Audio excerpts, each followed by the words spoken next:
dear aspirants, welcome to Career Guide. So this is Chaitanya, Mathematics faculty. అయితే ఆంధ్రప్రదేశ్ రాష్ట్ర ప్రభుత్వం APPSC ద్వారా త్వరలో విడుదల చేయబోతున్నటువంటి FBO FSO forest beat officer అలాగే ఫారెస్ట్ సెక్షన్ ఆఫీసర్ ఈ రెండు పోస్టులు కూడా త్వరలో ఏపీపీఎస్సి ద్వారా నోటిఫికేషన్ వెలువడుతున్నది. ఈ విషయం మీ అందరికీ తెలుసు.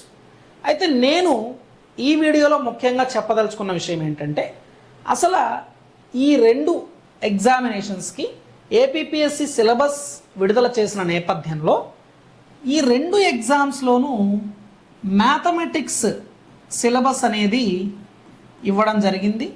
అసలు ఈ మ్యాథమెటిక్స్ సిలబస్ ప్రాధాన్యత ఏంటి, ఈ ఎగ్జామ్స్లో ఎన్ని మార్కులకు అడగచ్చు, ఏమేం సిలబస్ ఉంటుంది, గతంలో 2019లో ఇచ్చినటువంటి forest beat officer section officer నోటిఫికేషన్లో ఉన్న మ్యాథమెటిక్స్ సిలబస్కు అలాగే ఈ నోటిఫికేషన్లో ఇచ్చిన సిలబస్కు తేడా ఏమైనా ఉందా, అసలు ఉంటే సిలబస్ తగ్గిందా పెరిగిందా అనే విషయాలను ఈరోజు మనం చర్చించుకోబోతున్నాం. వాస్తవంగా ఎఫ్బిఓ మొదటగా మనం ఎఫ్బిఓ తీసుకుంటే ఫారెస్ట్ బీట్ ఆఫీసర్. ఈ ఫారెస్ట్ బీట్ ఆఫీసర్కి సంబంధించి స్కీమ్ ఫర్ స్క్రీనింగ్ టెస్ట్కి స్కీమ్ ఎలా ఉంటుంది, ఎగ్జామ్ అంటే ఎన్ని మార్కులకి ఏ ఉంటుంది అనేది చెప్పాడు. రెండు పార్ట్స్గా డివైడ్ చేశాడు, పార్ట్ ఏ పార్ట్ బిగా. పార్ట్ ఏలో general studies and mental ability ఉంటుంది. ఇది 75 క్వశ్చన్స్, 75 ప్రశ్నలు, ఓకేనా, 75 మార్కులకి ఇవ్వడం జరిగింది. So general studies, mental ability అంటే రీజనింగ్కి సంబంధించినటువంటి విషయాలు, ఓకేనా. అలాగే పార్ట్ బిలో general studies, general science and general mathematics, SSC standard. SSC అంటే 10వ తరగతి స్థాయిలో, 10th క్లాస్ స్టాండర్డ్లో అని చెప్తున్నాడు. ఈ general science and general mathematics 75 మార్కులకి, అంటే 37.5 మార్క్స్కి సైన్స్, 37.5 మార్క్స్కి మ్యాథ్స్ అన్నట్టుగా హాఫ్ అనుకుంటే. కానీ గత ఎగ్జామ్లో దాదాపు మ్యాథమెటిక్స్ నుంచి 50 బిట్లు ఇవ్వడం జరిగింది. 2019లో జరిగిన ఎగ్జామ్లో మ్యాథమెటిక్స్ నుంచి దాదాపుగా 50 ప్రశ్నల వరకు ఇవ్వడం జరిగింది. అంటే సైన్స్ నుంచి 25 ప్రశ్నలు మాత్రమే ఇవ్వడం జరిగింది గతంలో. బట్ అది ఫిక్స్ అని మనం అనుకోకూడదు. కాబట్టి నేనేమంటున్నానంటే 37.5 marks maths, 37.5 marks science, half అనుకో. So 37.5 is not a small number. కాబట్టి మనం ఎప్పుడు కూడా సమాన ప్రాధాన్యత ఉంటుంది. ఎందుకంటే ప్రతి సబ్జెక్ట్ కూడా కీలకమే. ఏ ఉద్యోగం సాధించాలన్నా సరే అన్ని సబ్జెక్టులు చాలా కీలకమైనవిగా మనం భావిస్తాం. కాబట్టి 50-50 అనుకోవచ్చు. సో టోటల్గా 150 మార్క్స్కి ఉంటుంది. ఇది స్క్రీనింగ్ టెస్ట్ అండి. సేమ్ మెయిన్స్ కూడా ఇదే విధంగా ఉంటుందండి. సేమ్ మెయిన్స్ సిలబస్ కూడా ఇదే విధంగా ఉంటుంది, ఓకేనా. అయితే ఇక్కడ ఇంకొక మాట కూడా మెన్షన్ చేశాడు. So for each wrong answer there will be a penalized with 1/3 of the marks. 1/3 negative mark ఉంది.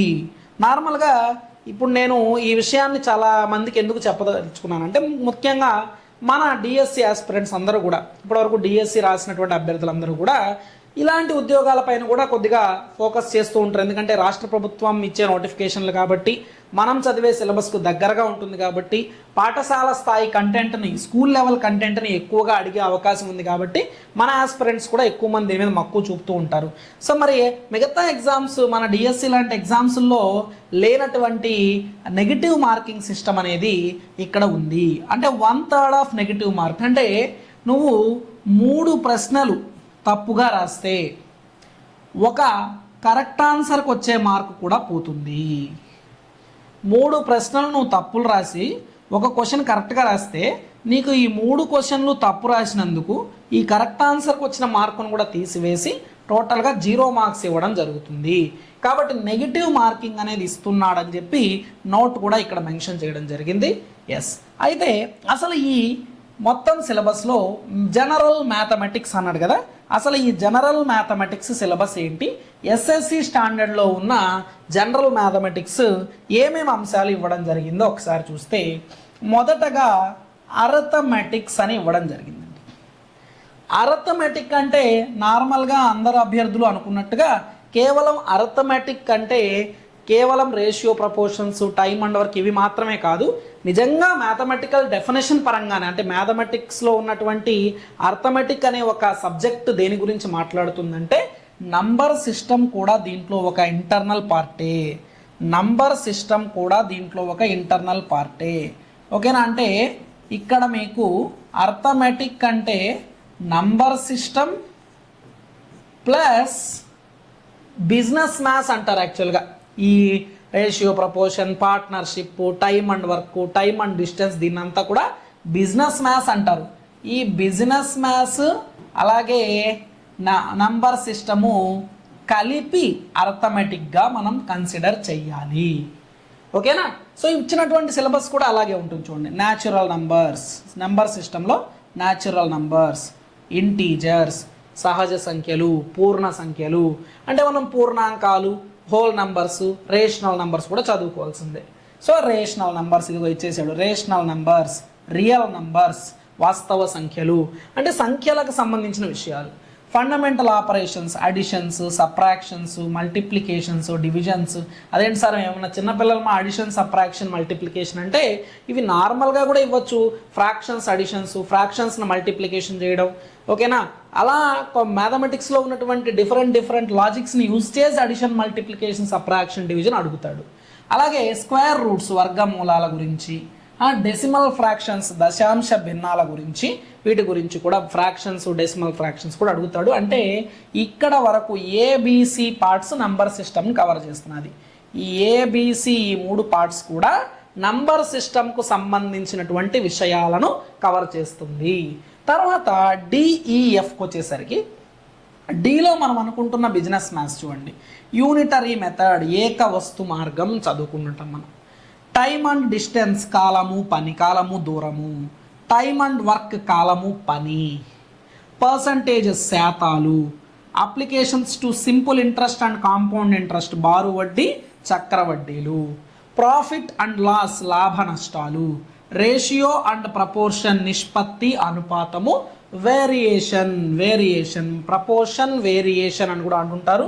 Proportion is also called as variation. ఇక్కడ ఈ ప్రపోర్షన్స్, వేరియేషన్స్ గురించి ఇచ్చాడు. మళ్ళీ ఇక్కడ ఈకి వచ్చేసరికి మళ్ళీ నెంబర్ థియరీకి సంబంధించి ఎలిమెంటరీ నెంబర్ థియరీ, ఎలిమెంటరీ ప్రాథమిక సంఖ్యావాదం అంటారు. Elementary number theory. ఈ ఎలిమెంటరీ నెంబర్ థియరీలో డివిజన్ అల్గారిథం ఉంటుందండి. యూక్లిడ్ డివిజన్ అల్గారిథం, యూక్లిడ్ భాగాహార శేష విధి అంటుంటారు. డివిజన్ అల్గారిథం ఉంటుంది మనకు. ఆ డివిజన్ అల్గారిథం పైన, హెచ్సిఎఫ్ పైన, వాటిపైన questions. Prime and composite numbers, ప్రధాన సంఖ్యలు, సంయుక్త సంఖ్యలు. అలాగే test of divisibility by 2, 3, 4, 5, 9 and 11, 2 నుంచి 11 వరకు ఉండే నెంబర్స్కి భాజనీయతా సూత్రాలు, డివిజబిలిటీ రూల్స్ అడిగాడు. మళ్ళీ ఎఫ్లో కూడా నెంబర్ సిస్టమ్ రిలేటెడ్ అడిగాడు చూడు. మల్టిపుల్స్ అండ్ ఫ్యాక్టర్స్, గుణిజాలు, కారణాంకాలు. This is one of the important topic in all competitive exams. Factorisation, కారణాంక విభజన. ఫ్యాక్టరైజేషన్ థీరం అడుగుతున్నాడు. అలాగే హెచ్సిఎఫ్, ఎల్సిఎం, కసాగు, గసాబా. యూక్లిడియన్ అల్గారిథం, ఇందాక చెప్పాను నేను, యూక్లిడ్కి సంబంధించినటువంటి భాగాహారానికి, గసాబాకు సంబంధించినటువంటి ఒక అల్గారిథం ఉంది, అది అడుగుతాడు.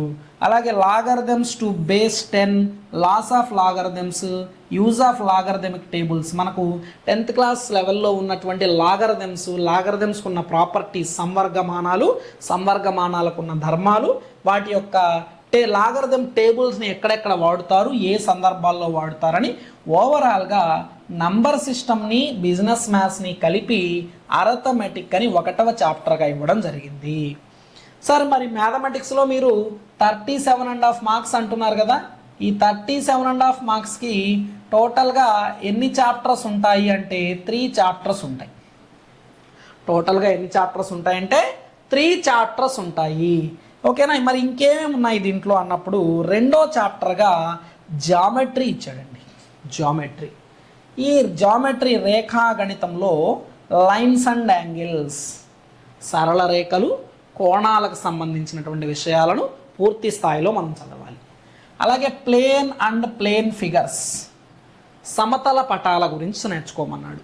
ప్లేన్ అండ్ ప్లేన్ ఫిగర్, తలం అంటే ఏంటి, సమతల పటాలు అంటే ఒక సమతలం పైన ఒక ప్లేన్ పైన డ్రా చేసే ఫిగర్స్, ట్రయాంగిల్స్ గురించి, క్వాడ్రిలేటరల్స్ గురించి, పాలిగాన్స్ గురించి, సర్కిల్స్ గురించి, ఒక తలము మీద మనము గీయగలిగే పటాలన్నీ కూడా సమతల పటాలు, ప్లేన్ ఫిగర్స్, వాటి గురించి నేర్చుకోమన్నాడు.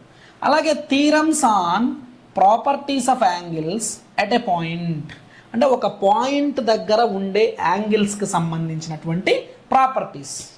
ఒక పాయింట్ దగ్గర ఉండే యాంగిల్స్ అవి ఏ రకాలైన కోణాలు అవుతాయి, రకరకాల కోణాలు ఉన్నాయి, ఆ కోణాలకు సంబంధించిన థీరమ్స్ నేర్చుకోమన్నాడు. అలాగే ప్యారలల్ లైన్స్, సమాంతర రేఖలకు సంబంధించిన theorems. Sides and angles of a triangle, ఒక త్రిభుజంలో కోణాల గురించి, భుజాలకు సంబంధించిన ధర్మాలు. త్రిభుజంలో 3 కోణాల మొత్తం 180 డిగ్రీలు, ఓకేనా, బాహ్య కోణం అంతరాభిముఖ కోణాల మొత్తానికి సమానం. Some of 3 interior angles of the triangle is 180 degrees. An exterior angle so produced by extending the side of the triangle is always equal to sum of its opposite interior angles.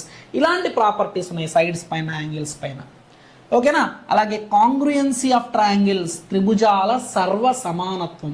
మనకు 4 కాంగ్రుయెన్సీ rules ఉంటాయి. SSS భూ భూ భూ సర్వ సమానత్వ స్వీకృతం, SSS కాంగ్రుయెన్సీ, SAs కాంగ్రుయెన్సీ భూ కో భూ, ASA కాంగ్రుయెన్సీ, RHS కాంగ్రుయెన్సీ అని ఇలా ఉంటాయి ఈ కాంగ్రుయెన్సీ ట్రయాంగిల్స్. అలాగే సిమిలర్ ట్రయాంగిల్స్, స్వరూప త్రిభుజాలకు సంబంధించిన విషయాలు. అలాగే నీకు concurrence of medians and altitudes, మధ్యగత రేఖలు అలాగే ఉన్నతులు కాంకరెన్స్ కలిస్తే ఏర్పడే గురుత్వ కేంద్రం సెంట్రాయిడ్ గురించి, ఆల్టిట్యూడ్స్ అన్నీ కాంకరెంట్ పాయింట్గా ఫామ్ చేసేటటువంటి లంబ కేంద్రం ఆర్థో సెంటర్ గురించి కూడా చదవమంటున్నాడు. Properties of angles, sides and diagonals of a parallelogram. ఇక్కడ క్వాడ్రిలేటరల్లో ప్యారలలోగ్రము, రెక్టాంగిల్, స్క్వేర్కి సంబంధించి యాంగిల్స్, సైడ్స్ అలాగే డయాగ్నల్స్కి సంబంధించిన ప్రాపర్టీస్ మీద ఉండే థీరమ్స్ ఏమున్నాయో చదవమంటున్నాడు. At the same time circles గురించి, సర్కిల్స్ యొక్క ప్రాపర్టీస్ గురించి, సర్కిల్లో కార్డ్ ఉంటుంది, ఓకేనా, ఆర్క్స్ ఉంటాయి, ఇలా వాటి ప్రాపర్టీస్ ఏముంటాయి, ఒక జ్యా యొక్క ధర్మాలు ఏంటి, వృత్త చాపము యొక్క ధర్మాలు ఏంటి, కేంద్రం వద్ద చేసే కోణాలు ఏంటి, ఇలాంటి విషయాలు. అలాగే tangents and normals, tangents and నార్మల్స్కి సంబంధించి, టాంజెంట్స్ అంటే స్పర్శ రేఖలు అంటామండి, స్పర్శ రేఖలకు సంబంధించినటువంటి విషయాలు. అలాగే లోసి లోకస్, బిందు పదము అంటారు, లోకస్ అని. యాక్చువల్గా ఇది 10th క్లాస్ లెవెల్ కాకపోయినా ఇంటర్మీడియట్ లెవెల్లో ఉంటుంది, బట్ మనకు సిలబస్లో ఇచ్చినాడు కాబట్టి కొంతవరకు మనం దీని గురించి మాట్లాడుకోవాల్సిన అవసరం. This one of the beautiful and important chapter in this examination. ఎందుకంటే చాలామంది అర్థమెటిక్స్ చదువుతారు, నంబర్ సిస్టమ్ చదువుతారు, ఈ పెద్ద విషయాలు అయితే కాదు. ఎందుకంటే most of you know about these aspects, but చాలా ఎక్కువ ప్రశ్నల్ని అడిగితే ఇబ్బంది పడే లెసన్ ఏదైనా ఉందంటే that is geometry, because this is completely concept oriented subject. కాన్సెప్ట్ను ఉద్దేశంలో పెట్టుకొని ఇచ్చేటటువంటిది ప్రశ్నలన్నీ ఇక్కడి నుంచి అడగచ్చు. తర్వాత మనకి ఇచ్చిన 3వ లెసన్ పేరు ఏంటంటే స్టాటిస్టిక్స్, సాంఖ్యక శాస్త్రము అంటాం తెలుగులో. ఇక్కడ 3 విషయాలు. Collection and tabulation of statistical data.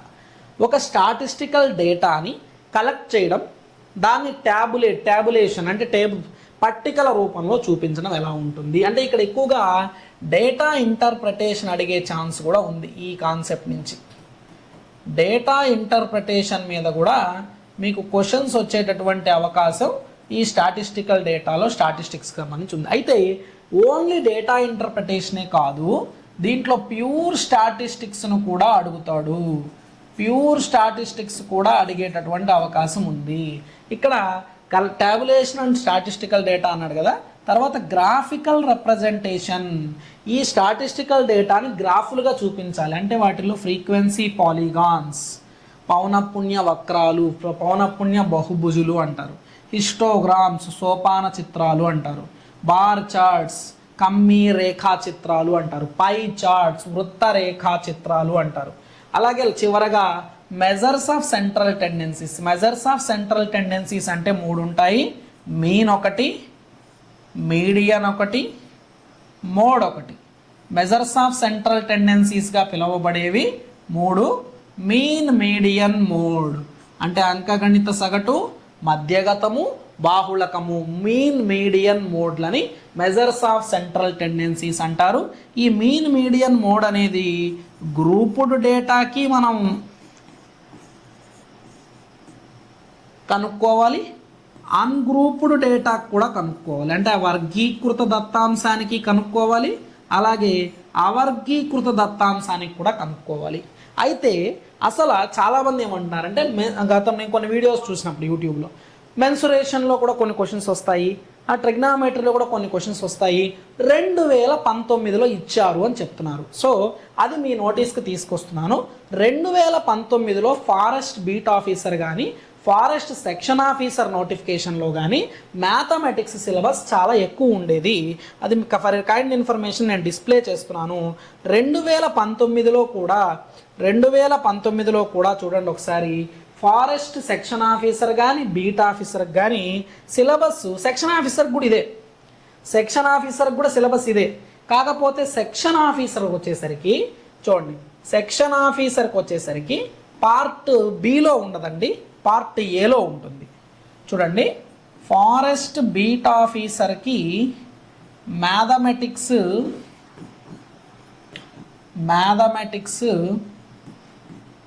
Part below ఉంటుంది.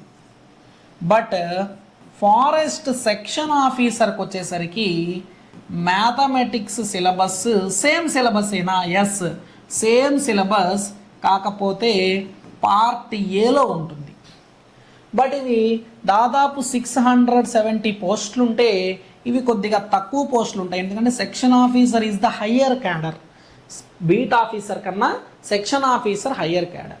అలాగే ఇప్పుడు ఈసారి బీట్ ఆఫీసర్తో పాటుగా అసిస్టెంట్ బీట్ ఆఫీసర్ పోస్ట్ కూడా ఇస్తున్నాడు.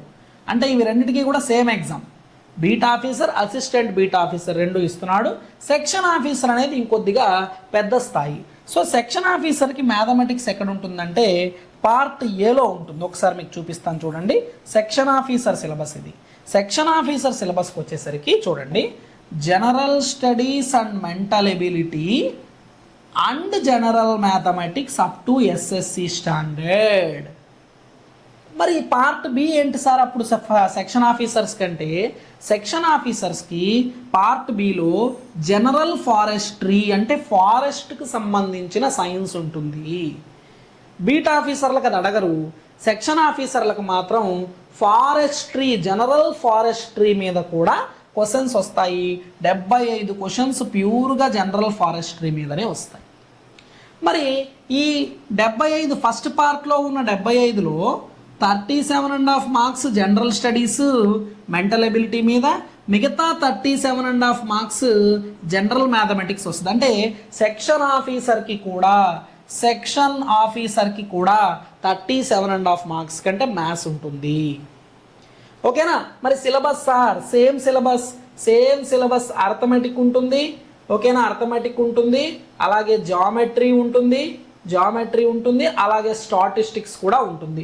ఈ మూడు ఏం మారేదేం లేదు, ఇవే సిలబస్ ఉంటుంది. బట్ చాలామంది ఏమంటున్నారంటే మెన్సురేషన్ వస్తుంది, ట్రిగ్నామెట్రీ వస్తుంది అంటున్నారు. అవి 2019లో ఉన్నాయి. ఒక్కసారి మీకు ఫర్ యువర్ కైండ్ ఇన్ఫర్మేషన్ చూపిస్తున్నాను మీకు. 2019లో ఇచ్చిన నోటిఫికేషన్లో ఎఫ్బిఓ కానీ ఎఫ్ఎస్ఓ సిలబస్లో కానీ ఉన్నటువంటి సిలబస్ చూడు. అర్థమెటిక్ ఉండింది, arithmetic and number system same ఇప్పుడు చదివినవి ABCDF అవే. ఆల్జీబ్రా ఉండింది అప్పుడు. But when it come to 2025 ఈ ఆల్జీబ్రాని సిలబస్లో నుంచి తీసేశాడు. ఫారెస్ట్ బీట్ ఆఫీసర్కి కానీ సెక్షన్ ఆఫీసర్కి కానీ ఈ ఆల్జీబ్రా ఈ సంవత్సరం ఇవ్వలేదు. ఓకేనా? ఒకవేళ మెయిన్స్ సిలబస్ ఇచ్చినప్పుడు ఏమన్నా ఇవ్వచ్చేమో కానీ ప్రిలిమ్స్ సిలబస్లో ఇవ్వలేదు. ఎందుకని ఏమన్నా ప్రిలిమ్స్ సిలబస్ ఏమన్నా భారం అయిపోతుందనే ఉద్దేశంతో, ఎక్కువగా ఉంటుందనే ఉద్దేశంతో తీసేశాడు. కానీ ఆల్జీబ్రాని మీరు బీట్ ఆఫీసర్ కానీ సెక్షన్ ఆఫీసర్ కానీ స్క్రీనింగ్ ఎగ్జామ్కి చదవాల్సిన అవసరం లేదు, ఇది తీసేశాడు. ఇప్పుడు 2019లో ఉండింది, ఇది నేను 2019 నోటిఫికేషన్ నుంచి డౌన్లోడ్ చేసి చూపిస్తున్నా. 19లో ఆల్జీబ్రా ఉండింది, అలాగే ట్రిగ్నామెట్రీ ఉండింది. ఇప్పుడు ట్రిగ్నామెట్రీ కూడా తీసేశాడు. అంటే మెయిన్స్కి ఏమైనా ఇవ్వచ్చేమో, మెయిన్ ఎగ్జామినేషన్కి నేనైతే పూర్తిగా తీసేస్తాడని చెప్పలేను కానీ, బట్ ప్రిలిమినరీ ఎగ్జామ్కి స్క్రీనింగ్ టెస్ట్కి ఇది లేదు. జామెట్రీని సెకండ్ చాప్టర్గా సేమ్ ఇవే ఉన్నాయి చూడు, లైన్స్ అండ్ యాంగిల్స్, లోకస్ అన్నీ అవే ఉన్నాయి చూడు, ఏం మారలేదు. సో జామెట్రీ ఉంచాడు. తర్వాత కూడా మెన్సురేషన్ తీసేశాడు. చాలామంది అంటున్నారు లాస్ట్ టైం పేపర్లో మెన్సురేషన్లో క్వశ్చన్స్ వచ్చాయి. ఎస్, ఎందుకు వచ్చాయంటే అప్పుడు మెన్సురేషన్ స్క్రీనింగ్ సిలబస్లో ఉండింది. మెన్సురేషను స్క్రీనింగ్ టెస్ట్ సిలబస్లో అప్పుడు ఉండింది. కావాలంటే మీరు చెక్ చేయండి, లాస్ట్ టైము 2019లో స్క్రీనింగ్ టెస్ట్ సిలబస్లో మెన్సురేషన్ ఉండింది, మెయిన్స్లో కూడా ఉండింది. బట్ ఈ సంవత్సరంకి వచ్చేసరికి ఈ సంవత్సరం ఓన్లీ 3 విషయాలు ఇచ్చాడు. అవి ఏంటంటే, ఒకటి అర్థమెటిక్ ఇచ్చాడు, రెండోది జామెట్రీ ఇచ్చాడు, మూడోది స్టాటిస్టిక్స్ ఇచ్చాడు. సేమ్ సిలబస్, జస్ట్ మిగతా 3 మెన్సురేషన్ని, ట్రిగ్నోమెట్రీని, ఆల్జీబ్రాని స్క్రీనింగ్ టెస్ట్ వరకు డిలీట్ చేసేసాడు, ఇవ్వలేదు. సో నేను ఇందాక మీకు చూపించిన 2025 సిలబస్లో first chapter arithmetic, second chapter చూస్తే జామెట్రీ, థర్డ్ చాప్టర్ చూస్తే స్టాటిస్టిక్స్. అంటే ఇవి నేర్చుకుంటే సరిపోతుంది. క్లియర్?